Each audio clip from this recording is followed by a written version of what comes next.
All right, so we Rishi, are live. We somehow are alive here. I don't know how this show hasn't got canceled yet. When is May going to find out, our CEO, that we're doing never. this? I don't think she looks at our content ever. This is why we're still here. If she knew that I was putting you on camera, she'd be like, "Oh, I gotta get you. I gotta get you out of here." She would definitely question your judgment. I'm questioning your judgment. Everyone's questioning your judgment. So we're at 2 p.m. here. We're kind of pouring in. We're gonna give people a second to come in so that they don't think that we're on time, because that's not very stylish to be on time, is it, Rishi? No, it's not. Let's give some shout outs. Hello, Joe. How are you? Whoa, Joe's pouring in. Joe came in. By the way, Rishi, just so you know, I can't see chat. I just wanted to let you know so you don't think I'm a jerk. No, I got chat and Q&A covered. Should we'll announce that too. Okay, that sounds good. I'm excited. What's new, Rishi? How are you holding up? I'm doing very well. As you can see, I'm very much dressed up from my head to my waist. I mean, we don't want to check the camera below the waist and see what's going on there? No, you can check it for sure. It's pajamas. I think you're just disappointing people. Every day, I'm more and more disappointed by your existence. I appreciate that, man. That means a lot. Now, I do have to ask our guests and our people here, make sure that if you are asking questions and stuff, let's keep it cool. Our last webinar, this is a true story. Our last webinar that we did, someone started pitching their product in chat and we had to boot them. It was really awkward, wasn't it? Yeah, because they were also, they're doing cold pitch to us because they thought that this was the time to do it. Yeah. Oh, is that why they were doing that? I thought they were just doing it to like plug their product. I was like, oh, we can't have that. No, it was a rate my pitch. They go, okay, in the chat, this is the perfect time to do a cold pitch. Dude, I didn't even know that. So welcome everybody to B2B Tonight. If you're not familiar with this show, we interview thought-provoking, gifted, wonderful guest. Our guest tonight is super, super cool. It's not even tonight, but you know what I mean. If I did this thing after hours, you wouldn't come, right? You're probably at home watching Cobra Kai, which I tried to get everybody to watch when it was on YouTube, but now people are watching it. Living the dream a little bit. And we know that we're not going to get you to sit at your computer after hours. So B2B Tonight is happening during the daytime this time. Actually, every time, pretty much. Technically, it's a work night. It is a work night, isn't it? I mean, That's right. This is a great experience for people. Today, a lot of our show is going to focus on sales process. And I'll tell you something. I was talking with Rishi about sales process a little bit this week, and I realized something. Rishi doesn't have a process for anything he does. Nope. One of those things that Rishi definitely doesn't do is, Rishi, I heard that you're into cooking a little bit, and I didn't believe it. I feel like you have no process for cooking. You just go in the kitchen and you mix things up. That's how it always works. All right. I certainly hope so. Well, let me ask you this, Rishi. I believe last week I challenged you and said that you couldn't cook anything, and you said you're going to prove it to me on the show in front of a live audience, right? That's correct. And so what I did, Ryan, is I took that challenge. And I took the bulls by the horn, and I took the video of me cooking and made it in one, like it was just like easy peasy. I sent that video over to Nick, and now he just finished editing the video. And Nick's our video editor. If those don't know, his name is Nick Edgar. He's on this somewhere. And he just said, Rishi, I finally got your video done. Here it is. And are we ready to watch it? Let's see what happened. Let's see your adventure in cooking before we interview Justin. Recently, Robert O'Hara told me that I, Rishi Mathur, couldn't even cook. He says he doesn't believe me. So here's a video proving him and the world wrong. I can cook. And today we'll be making scrambled eggs, Rishi style. First, we're gonna need a pan. Hey, son up! Where's the pans? Son up! So now that I got my pan, what do you mean not this pan? Why not? You cut it, right? All right, cool. Now that I got my handy dandy pan, time to cook some scrambled eggs. First tip I learned from Gordon Ramsay. Always make sure the pan is hot. How come it's not turning on? Sonam, how do you turn the stove on? It's making this noise. Is that supposed to happen? Make sure the pan is hot. Let's find out. Ow! That's how you tell if the pan's hot. Usually people just take water and do something with water. I don't want my pan wet. So now, I need to get some oil. We're gonna, I don't think that's supposed to happen. Put some oil in the pan. I think I may have put, you know what? Just a little bit more. That's how, you're gonna get it nice and oily. Eggs. Now, we don't eat yolk in this family because some people don't like it. So we're making egg whites. Health fit. Do I squeeze on this? How does it open? Now that I got the cap off with no help, and just throw it in here. Now, if you come close, look at this. It's supposed to look like that. That's the point. It's supposed to look like that because that's where the egg gets its yellowness from. And then you just mix it around, scrambling it. Scrambling it, scrambling it. Rishi, why'd you use that much oil? It's a non-stick pan. It's how you make eggs. Now, stop talking because I'm decorating. And now, every good scrambled egg needs some decorations. I got my chili powder here, got my turmeric, and now what I'm gonna do is just kapow. You just mix that up again. Hey, I think your eggs are burning. What? Oh my god. Make sure you don't get this part. Don't get this part.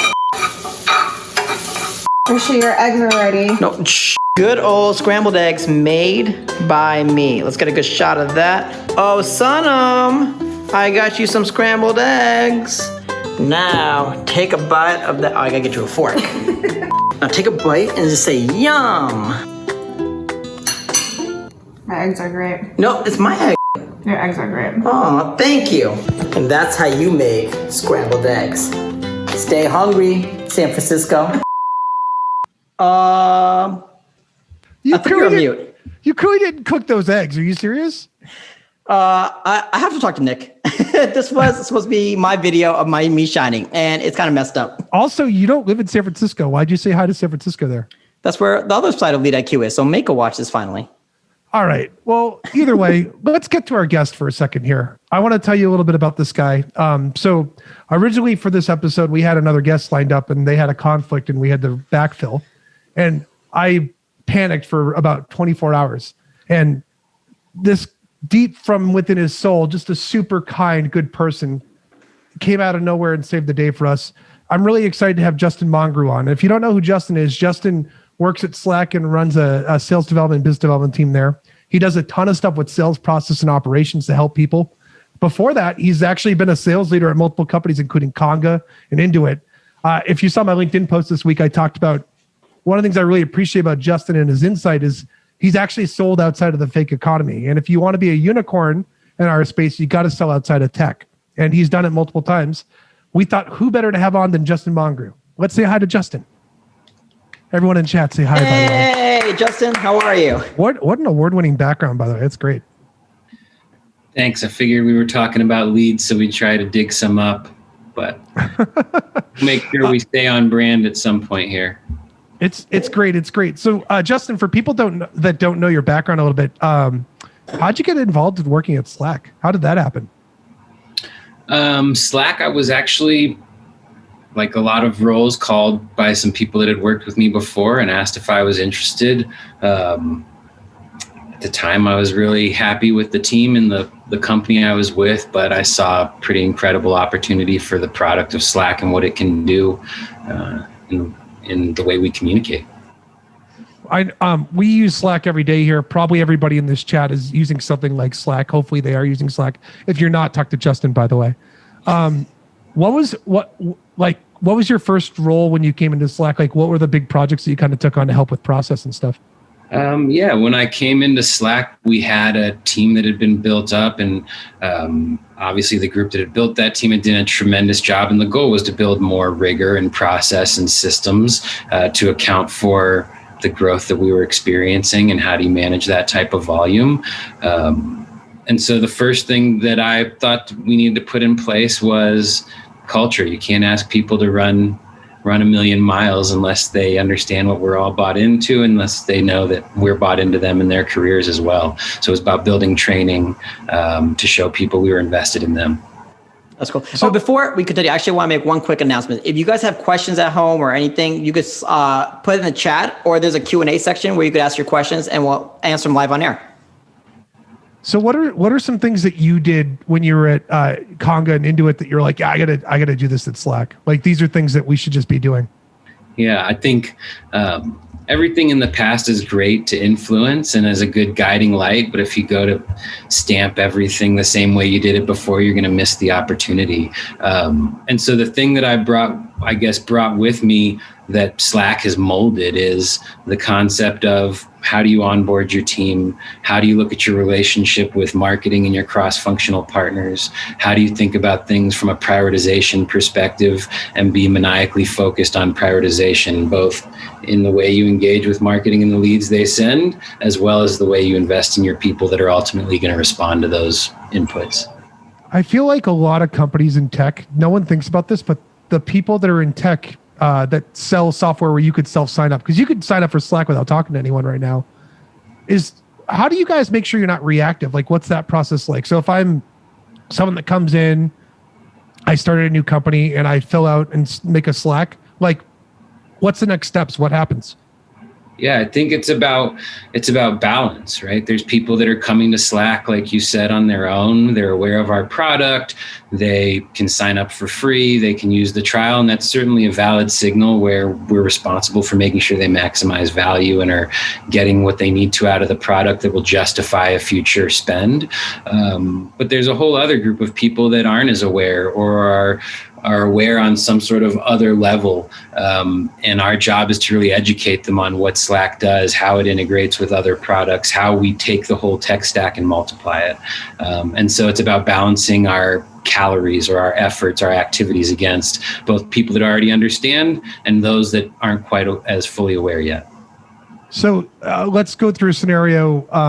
A target account comes in. Let's pretend that you're trying to sell to a big company.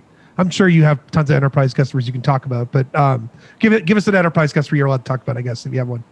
We'll just pick any enterprise customer. We work with tons. Their use cases are online. Go check them out. But we get a lead from one of our target accounts. Yeah, what's the question? Yeah, so what do you do? Like, do you have it? I assume you guys do outbound too, but like, do you route that to the person that's been outbounding? Does it go to someone that's someone else? Like, what's that juggle like? Do you have named accounts?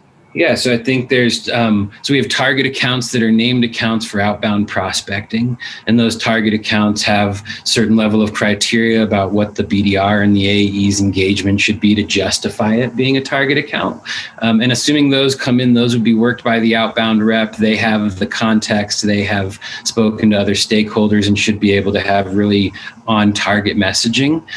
For target accounts that are more targets determined by the organization, but maybe not yet by a territory or an account executive, those would be handled by an inbound rep. Initial discovery would be done, and usually that's responding to some sort of ABM or targeted marketing outreach. So you guys are doing ABM too. How does what's sales role in the ABM process? Are you guys supplying marketing with accounts? Who comes up with accounts at Slack? Yeah, I'll give Topo a plug in terms of how I look at ABM, but I've been through a series of their sessions and firm believer that it's ABM, ABS, it's account-based marketing and account-based sales, and we both are responsible for creating the inputs and feedback loops to drive it together. When it comes to choosing accounts, I think it's twofold. One is you need your AEs to understand their accounts and what they want you to be working, because obviously if they're not excited, your appointments aren't run with it the way you want them run. But secondarily, operations has a strong point, both MOPS and SOPS, in terms of who are our target accounts based on industry or TAM or larger regional strategies that we want to drive. So it's twofold. One is at the IC level, the other is at the leadership level. There's a question from the audience from Sam Blass. How would you describe the culture you've worked to mold at Slack?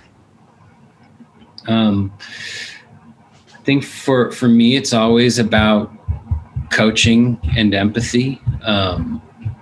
My leaders and myself all understand that, like, if we're not willing to do the work or lead by example, we have no reason teaching it.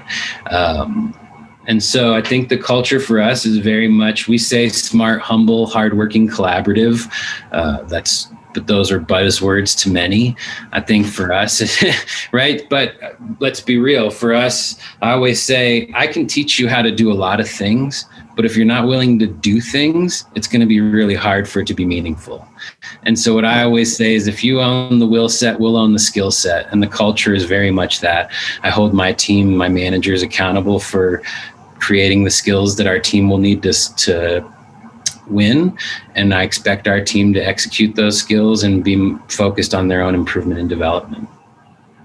Does Slack kind of try and set up metrics of, so there's a culture internally, obviously, of how people work, but there's also a culture of interacting with customers and stuff.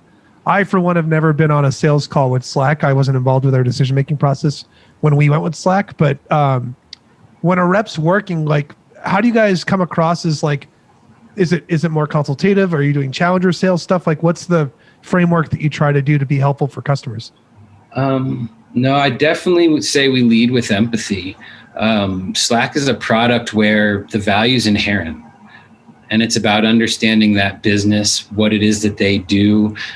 I mean, there's tons of consultative trainings, but where were they, where are they, and where do they need to be, and how does Slack fit into that picture, both in processes between cross-functional groups, external groups. So how do they collaborate and interact in their business unit? One thing I would say is Slack's unique in that in the past, when I was at Intuit, we sold to accountants, we sold to financial people. At Conga, we sold to legal people or heads of IT. At Slack, you can sell to the head of any department.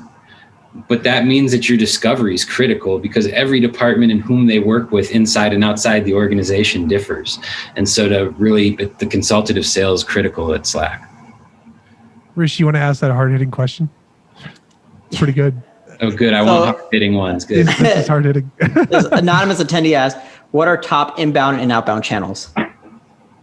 What are top inbound and outbound channels? Inbound, I would say right now, I really am a fan of our web chat tool, and I'll give them a plug. Everyone probably knows about Drift, but big fan of Drift and how they've been working with us. Great integration, by the way, too, for both companies. Like the integration with Drift and Slack is amazing. Yep, absolutely. And that has helped us with velocity for people that are on our websites. I always joke with my team, a website's kind of like a store down a mall hallway. No one stops and looks at a website that they're completely uninterested in. And so we might as well welcome into the store and ask what was in the window that they liked. So Drift is great. The other inbound channels are certainly our events. We just had our Frontiers event. Obviously, people that are interested in learning more about Slack and how we work with other organizations is typically a pretty good signal. Outbound, I would say we have a lot of industries that have shown benefits. SaaS is pretty straightforward, but FinServ, Gov, EDU, manufacturing, hospitality when hospitality is booming. But I think we use industry signals for our outbound strategy and persona-based outreach. Just like a quick question. What is your philosophy on building an optimized sales team? From the ground up, I think building an optimized sales team, first you need to understand what DNA do you want in the organization, and building the fundamentals. Because I find most sales organizations I've been in, you have your startup team, but in 3 to 5 years, that team is something you've built. And so to that extent, what career paths are you building? How are you setting up enablement along the way so that you nurture those people and you build your DNA from within? Starting with SDRs or even interns, or for now, for myself, I'm doing outreach to high school students and mentorships in high schools to try to drive that type of talent pool in our company. So let's talk a little bit about. Let's start with outbound and we'll work our way inbound, because a lot of the people that follow and do stuff with LeadIQ are using us they use us for outbound for stuff. Yeah.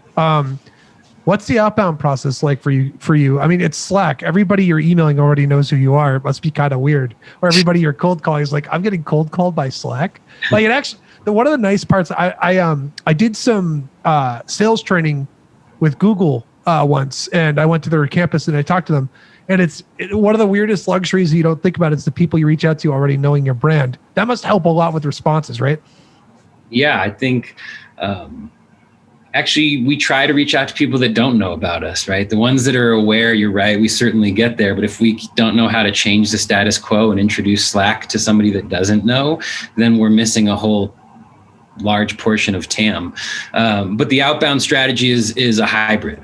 And so one is what percent of your strategic target accounts have a high level of awareness, but maybe lower level of usage. So let's say one department's really adopted Slack, another department has 0 teams spun up. That would be a target where we probably have good awareness, but low quality of awareness, meaning they probably don't know about the depths of our integrations. They probably don't know about our line of business use cases and things of that nature. The other part of the outbound strategies, though, is what industries do we have a hypothesis about that will benefit from Slack that aren't using us today? And how do we think through telling them the stories they would need to for the future? Gotcha. There's a question from Colleen. What is your secret for connecting your ABM campaigns all the way down to sales SDRs? And then the second part to that question is, how do you prioritize those leads that come through? So we've broken our lead funnel into two categories. One, I'll just call them hand raisers, but think your contact sales forms, those highest indicators of signal. And those have your SLA on them. They should be responded to as quickly as possible. You should have close to a 24/7 coverage as you can, et cetera. Then we have a second cohort, which I would call score-based. And score-based, variety of tools do that marketers use. But within that score-based, it's thinking of things as like, I call them P1, P2 through P3. But based on the campaign or score or title or industry, how do you prioritize? And so for ABM, that's the way we look at it. Company size, prioritization, and then is it a implicit outreach or more tangential? So P1, P2, P3 being priority, I assume. Is that what the P is? Yeah, priority. Yeah. And then here's the other crazy part is like, if you think about what's happened over the past year, you guys probably had a pretty predictable flow of like what was coming in. And then March hits and a bunch of companies that have never been remote before were probably adopting and looking at like, I need to get Slack to get my team more remote and mobile and being able to do this stuff. Not that you need to be remote, by the way, to use Slack. Like we were using Slack for years without being remote. That must have been difficult to do, right? Like you're getting an influx of leads and having to figure out like, which ones do I service first, right? How did you guys figure that out?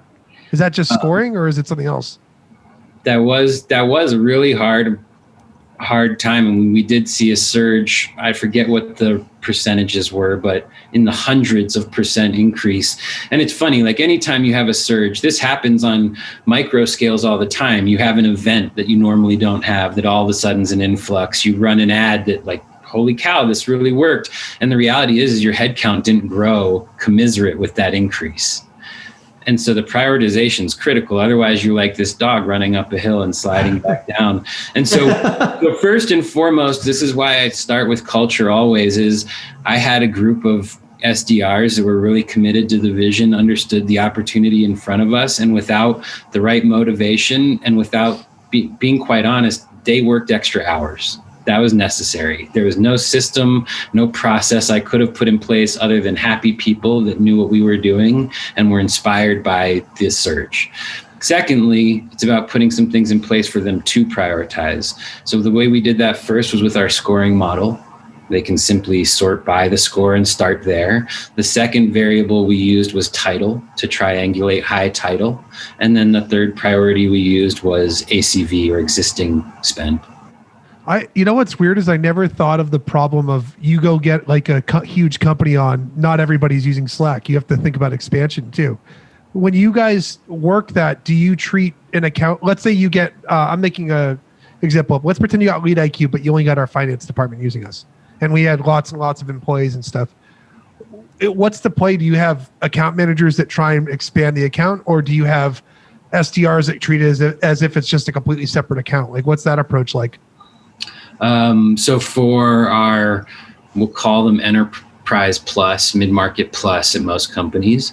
For those larger organizations, our BDRs would work in conjunction with an account executive, build a strategy around that account. That strategy should include lines of business and hypothesis statements about each of them, and then the personas and persona stories that coincide. Rishi, I'm going to ask you a hard-hitting question, Rishi. Go for it. You ready for this? Nope, but let's do it. All right.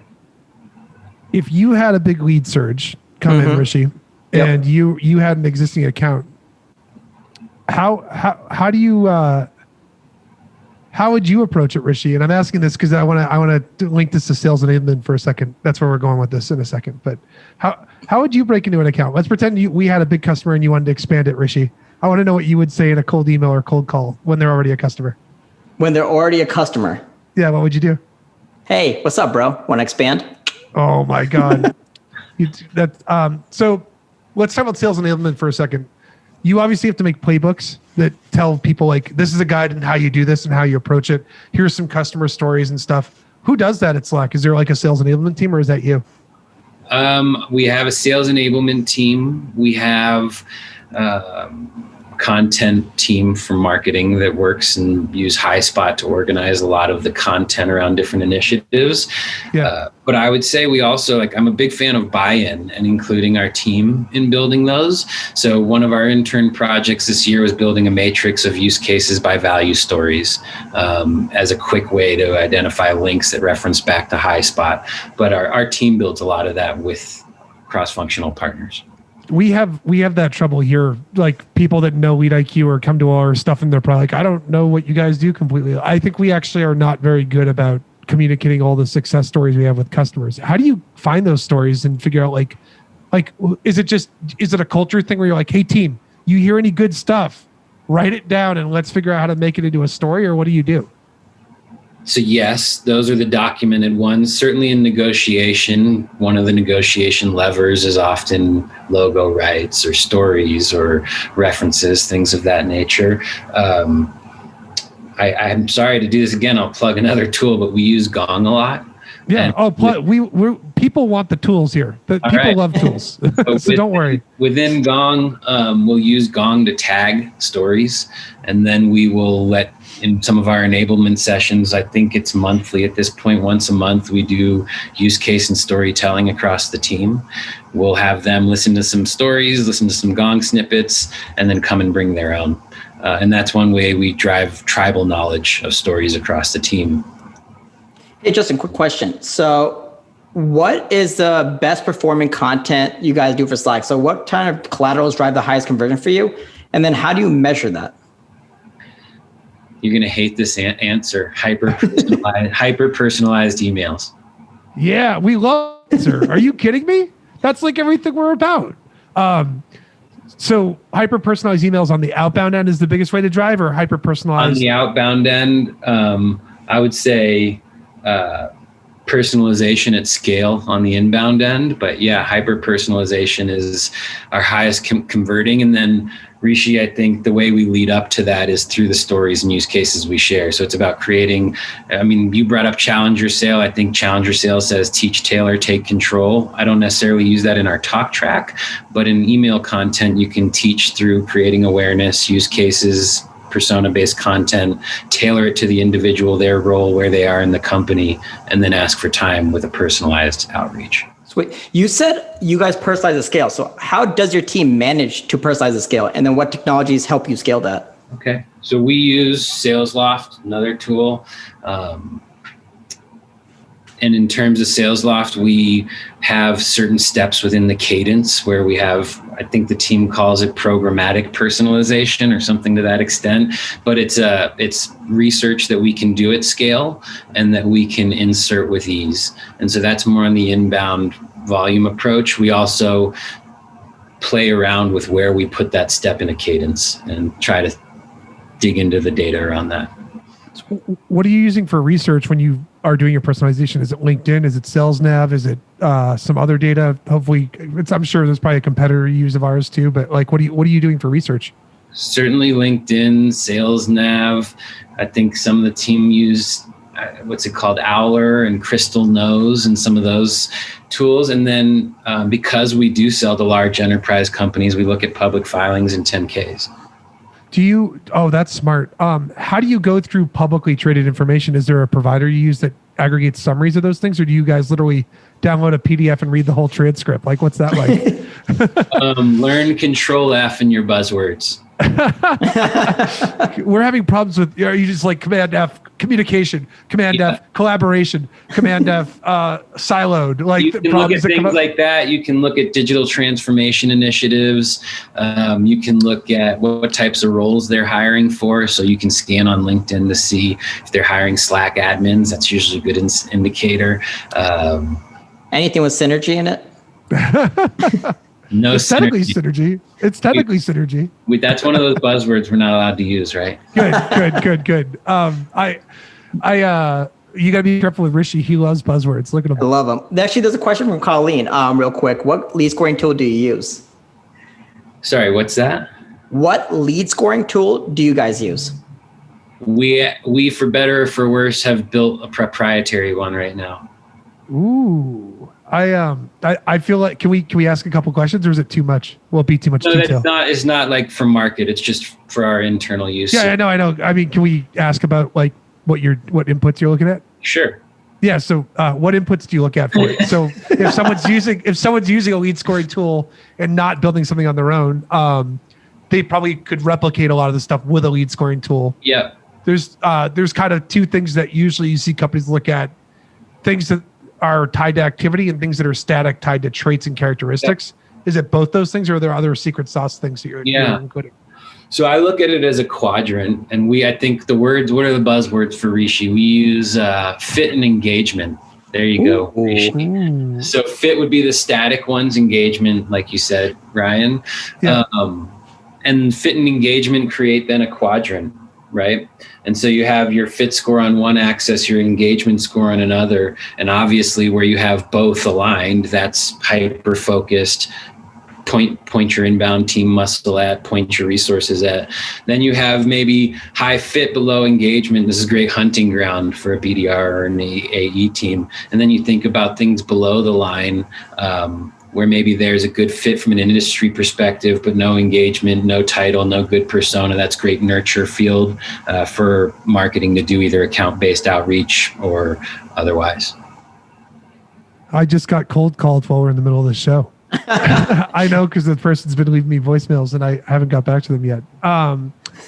You guys do cold calling? Oh yeah. What's it more, call, email? I know you're using SalesLoft, but we're email like, heavy. What's the activity? Yeah. I think more shift to that in current state, simply because just less people, not everyone's forwarded their office phone to their home. Yeah. But when we do get somebody on the phone, we've got a lot of training in place to make sure we maximize those conversations. Do you guys do your research for a personalization before the cold call a lot of the time too? Or is it kind of more like on phone, it's more just about getting the connect and having the reps prepared with a talk track? No, they certainly should know their hook statement, and the hook statement should be personalized on the phone call. So the research and the things you look at, one of the things that we've noticed with some of our customers is as companies have grown, there seems to be a tendency where your personalization lines up to the person as opposed to the account. Like, that's something we're seeing. Is that kind of true for you guys too? No, I would say our personalization is twofold. So I think some people call it a 3x3, but it's like industry, persona, company.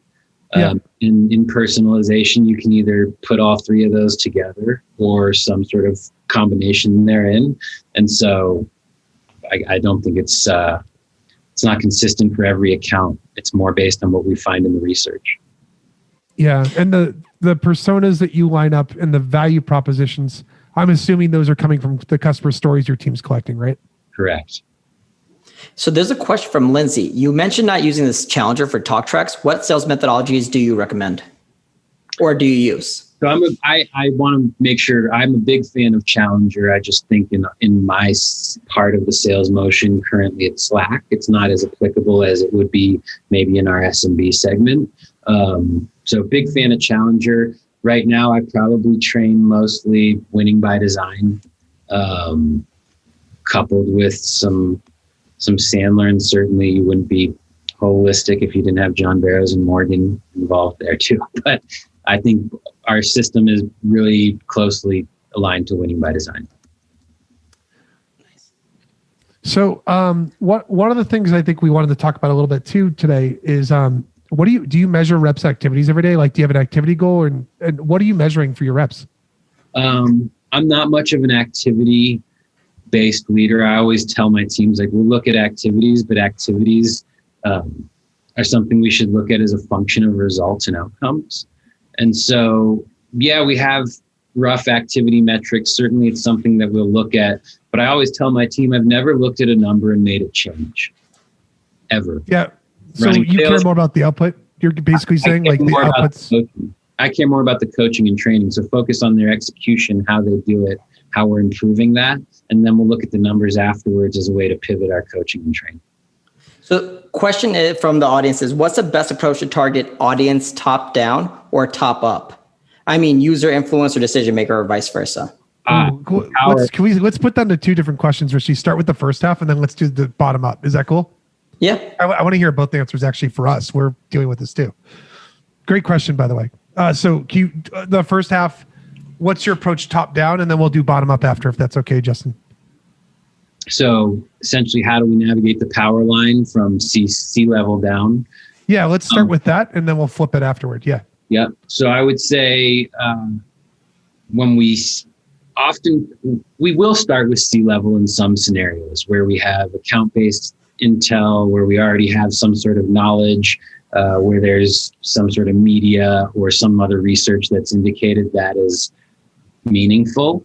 In a lot of cases, though, we're going to start gathering our context at the user level, understanding what they do today, what they wish they could do, what they enjoy about Slack, if it's a competitive situation, why they prefer one or the other. We try to get our ducks in a row so that when we talk to the C-level, it's from a perspective of information rather than simply asking for a meeting. And that's more of our approach. In most. Will you never reach out to C-suite if like you don't have users coming in from their account signing up for Slack? Like, is the playbook basically we don't touch C-suite unless we have someone coming in with proof? No, we would reach out to C-suite as well, but then we want to make sure that we align it to what are their corporate initiatives in enterprise space or large enterprise based on their 10Ks and research we've done. All right, so let's talk bottom up. I think this is actually something that a lot of companies that are similar to you guys, including us, that have self-sign up and have people sign up. You have a user come in. What happens next? What's the play? So there's different user levels, right? But the play would be if it's in one of our target accounts, we would get that signal, so to speak.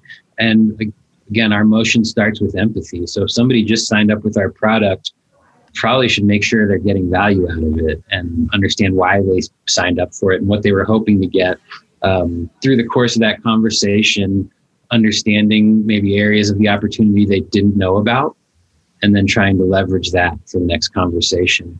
In other cases, users give us great information, including the stakeholder landscape. And so the stakeholder landscape then tells us, okay, what are their drivers? What's your relationship with them? What were they looking for with Slack? And really being able to understand our stakeholders and what makes them tick and what motivates them, so that when we do reach out to them, we're more likely to make it meaningful and less likely for it to feel like a cold call. Can I ask you a specific question? If you can't give this, it's totally cool. I understand it's proprietary. What's the quota for an outbound rep? Like how many ops do they have to get a month? It's an average. So I'd say an average of 5. Okay. So it's super, super heavy on like targeted accounts. Like these are bigger accounts that they're breaking into and stuff. Yeah. So I think in some cases we have reps hitting quota. There's 5 opportunities, but 20 meetings that were held to set those opportunities. Oh, I get it. So your qualification process actually probably has way more stakeholders and departments than a normal company. Like it's probably like that at Intuit too, right? Yeah, exactly. So like for example, for people listening and you're trying to take an action item away from this, what you could potentially do is you could actually take a target account that you're going after and make an account plan where you're trying to break into these different departments and fill that void with contacts you might be prospecting. Will you, Justin, if you guys, let's say you get an account in and you have one department, do you straight up outbound the other department if you're trying to expand and get that other stakeholder involved? Or do you bring up the experience and history with the other department first? Like, is it cold or is it bringing up the context? We would do both. I mean, in some organizations we work with where it's tens of thousands of employees, there's a good chance that the departments aren't connected, even though they're adjacent. And so in a lot of times it's more about, do we have a happy customer? What's their story? How do we leverage that to broker a conversation with the other department? But we know that their use cases are going to be unique, and it's more important to speak to that than, if we're talking to sales and you talk about IT integrations with Jira, their eyes are going to roll in the back of their head. You better get to Salesforce and Gong pretty quick. Rishi's eyes are always rolling in the back of the head when I talk. Always. It's anyway. So one question I have is, how are the managers measuring rep activities, and then how are they leveraging this to their coaches and stuff? Okay. So certainly we use Salesforce, Salesloft, and Gong to measure activities. We also have all of our collaboration between reps and their counterparts in sales and Slack channel. And so what we're able to look at is hard numbers coupled with collaboration and strategy. And then in our management meetings, we can say, these are the accounts you worked. This is the activities you did. Here's the strategy as you outlined it with your account executive.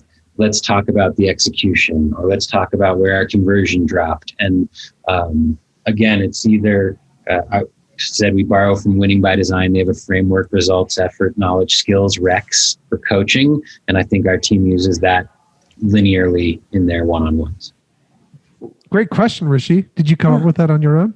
It's all me up here. All grown up, dude. Look at you. You're the mama bird. I'm the mama bird, and I'm letting you leave the nest. It's really exciting. He won't let me leave the nest. Justin, couple things. Let's talk about where you think the future of sales is heading a little bit. Let's get into the nitty gritty of this a little bit. Companies are playing catch up. We basically squeezed something that was going to take 4 or 5 years of everyone going remote and being accountable on their own and more independent.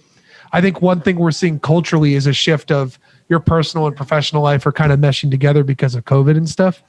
What do you think is the future of selling? Like, what's going on in the future that you're thinking about for 2021 for Slack, post all this stuff happening this year? Heavy question, by the way. It's okay if you don't have an answer. No, I think it's certainly top of mind and something my managers and I talk about regularly. It's funny. I realized that there was a lot of things that we benefited from organically in the office culture. That sort of look over your shoulder. Hey, I'm stuck here. How do I do it? Or that get off the phone and you're like, oh my God, that guy was such an asshole. And the person's like, let's go grab a coffee before we make the next call. You don't get that time. And so how do we, and because that was organic, it was so much part of our culture. Now we almost have to reinvent culture. So how do we create spaces for reps to do that? How do we create onboarding in a remote environment? At this point, I think 1/3 of my team is onboarded in a remote world. So those over-the-shoulder moments that I relied on for buddy systems and peer-to-peer coaching don't exist. And so it's being with my leaders maniacally focused on how do we create those. Fortunately, we are able to leverage Slack, and it's not a plug for the tool. It's just what Slack allows us to do. And so it's about creating those moments. And it's also about really being structured in our meetings. And time is finite. How do we take ownership of it? Cool. There's a question from the audience. What is top 3 goals for Slack marketing or sales currently? More, and more. Top 3 goals for Slack. I would say espouse channel-based messaging. Make sure that people understand the benefit of channel-based messaging. Part of that is leveraging Slack Connect and our ability for external messaging to be leveraged. Companies like Snowflake and others that you all know are proving that in their sales motion today. And when it comes to marketing, Slack grew organically through individuals adopting. Now with marketing, it's how do we take what people saw on their own, the value they learned on their own, and communicate that to people that weren't looking and don't necessarily know what they're missing. Looks like my projector died behind me. It makes it look like my life is empty. Justin, are you guys, you're probably going to get hit up by a bunch of reps for this, but like, are you guys looking to add stuff to your tech stack this year that's like what are some B2B tech companies that you're keeping an eye on for things? Gong, you've mentioned a couple times. Yeah. What are like great that you're using Gong, by the way. Like I think a lot of companies should they're kind of throwing darts in the dark if you're not using something like that now. We've been doing a lot of listening with our calls and stuff too for helping with positioning for 2021. What are you looking for? Like, what's the future? Like, what are some companies you're looking at and saying, these guys know what they're doing. They're doing some crazy innovative stuff. What I've realized for us is that companies that integrate with our solution make our team work faster. So like Drift, getting off of the Drift platform and feeding those plugs into Slack made us faster. Gong, feeding it into Slack made us leverage that intel faster. SalesLoft, faster. And so what I'm looking at for our tech stack, both existing and net new, is what's going to continue that model where Slack is this thin layer between your entire tech stack that weaves it all together. That makes me really happy you say that, because we've built something for people that don't know that are customers. We actually recently built something where you can link up to Slack. It's in beta, so you have to ask your reps about this. But we'll notify you if one of your prospects you're working changes jobs over Slack. And I can't think of a better trigger to actually reach out to someone than when they're at a new job, right? Absolutely. Yeah. So I do want to note we are getting close to time here. If people want to ask some questions, it's kind of last call for Justin. We don't want to keep him too long because he's super busy. What are you working on now? Like, so someone asked about priorities and stuff, but like, what are you specifically working on for projects? I'm re-envisioning when we build a remote sales force like this in the future. How do we take the human lift off of onboarding? How do we create career paths that in the past would have happened also through that interpersonal relationship? And because of some of the groups I manage are looking to build a career at the company, it's important we figure out how do we broker those relationships in a remote world. And I think a lot of the things I took for granted that happened in an office have to be more intentional. And so it's about building that for a remote long-term environment. Hopefully you don't think that I'm ignorant of this. Is Slack going to stay remote after? Like, have you guys announced something like that, or is that something that's been talked about yet? Announcements that the majority of Slack is remote for the undefined future. Yeah, we've actually done the same shift too. What we've done is we're going to make a couple hub offices that like you could come to if you need to just collaborate with people or something. But we're basically hiring in like 12 or 15 different cities and doing the remote thing as well. And I definitely think that it becomes harder and harder for the human side, because let's not forget this. Reps are actually dealing with a lot rejection, and you want to be able to vent and talk with people. Do you guys do like social meetings too? Oh yeah, lots of social meetings. I've brought in magicians to my leadership meeting and singing telegrams and anything to break it up. We talk about this concept of asynchronous work, and in the past we'd be able to go grab a beer or a coffee or a burger or whatever during work, after work. And so now it's trying to create those. I tell my team it's not as organic, but we're going to call it forced structured fun. And I think it's critical. Forced structured fun. I like it. By the way, you don't know this, but me and Ryan, huge magic heads. Oh, we literally IM each other on Slack all the time. By the way, DM, IM, what's the right nomenclature in Slack? I think you pick your verb, DM, ping. I say I am, and literally everyone thinks that I'm talking about like AOL Instant Messenger or something. DM is what we use. Yeah, it's usable, it's allowed, but like, we love magic. Oh my god, we're really lame. If anyone wants to do anything to impress me, do a magic trick over a video, and I'll probably take a meeting with you. Probably, you definitely will. It's done. Yeah, that's the way to prospect me. Justin, what else do you want to say? We're kind of near at the end here. Like, are there things that you want to get off your chest with reps? Are there things that you don't like about sales you think that could change? Like, what about those things? What are some things you think could change in sales for other companies? You luckily have the leadership and experience and a great culture that you've developed at Slack and Intuit and Conga. You get prospected all the time, I'm sure, by people. What grinds your gears? I think like the human elements become more and more important. And if I looked at my LinkedIn or showed you my LinkedIn or my email, it's whittled down to noise. And so how do you break through that noise?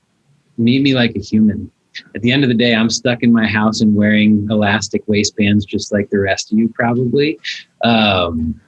And so I like it when people have shown they've done the research. I like it when I speak to somebody and they can say that.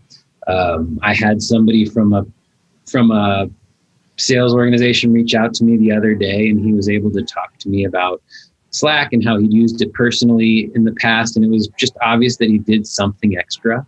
And right now in the world of noise, do something extra. That's what I would say. Otherwise, you're going to keep pushing me to my Slack channels and avoiding my emails because I know there's nothing unique there. You're home. There's things you can do at home to stand out a little bit more. And I think another thing that I like is personalization isn't just something about the person. It can also be something that relates to you as well. Yeah. Thank you very much, Justin, for coming on. We really appreciate it. Where do you want to send people? Do you want them to go to Slack? Do you want them to go to your LinkedIn? What do you want us to do? I would say if you enjoyed your time, feel free to come to my LinkedIn and write me a DM or IM or ping, whatever you want to call it. If you didn't enjoy your time, feel free to DM or IM Ryan O'Hara at LinkedIn. And then I'd say for folks that are interested in learning more, we just had our Frontiers event. You can still register for that event and access all the content. There's great speeches from Zoom and other tech leaders there to check out. And if you're interested in Slack and want to reach out to me directly, always here. Sweet. By the way, I'm a huge Slacker. And so I always tell people I slacked. That should be the new thing. Slack from something. Yeah. And Rishi and Ryan, I think we should set up a Connect channel after this so that I can learn more about LeadIQ in Slack. Oh, interesting. Hey, I got a question for you on this end. Do you guys add people to a Slack when you're working deals ever? I always thought that'd be a cool idea, but I've been afraid to do it. Like make them guest. You should do it and look at our Snowflake use case. So every sales, we try to spin up a Connect channel with them, bring in new stakeholders as we meet them, collaborate there, bring in our SEs for demos, pin documents, etc. Well, thank you very much for coming on, Justin. On our end, a couple things coming up for the people. We're going to be actually making two ebooks that are coming out. One is going to be working on sales optimization and some different ways you can work on optimizing your sales process. Look for that. You'll probably be in your inbox in a little while. Look at this projector just dying on me. This is what you use for, I'm using a projector that was made for like Windows 95. Second thing I want to tell you guys about is we're going to be making a wrap up of our other B2B Tonight episodes from the whole year. If you want to access this or check it out, you can go to Outbound TV, hit the B2B Tonight logo, and you can watch our other episodes that we've done before. Not that Justin wasn't a good guest or I'm plugging other people, but that's the deal.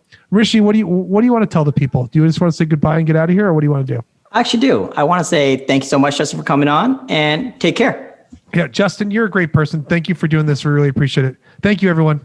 Take care.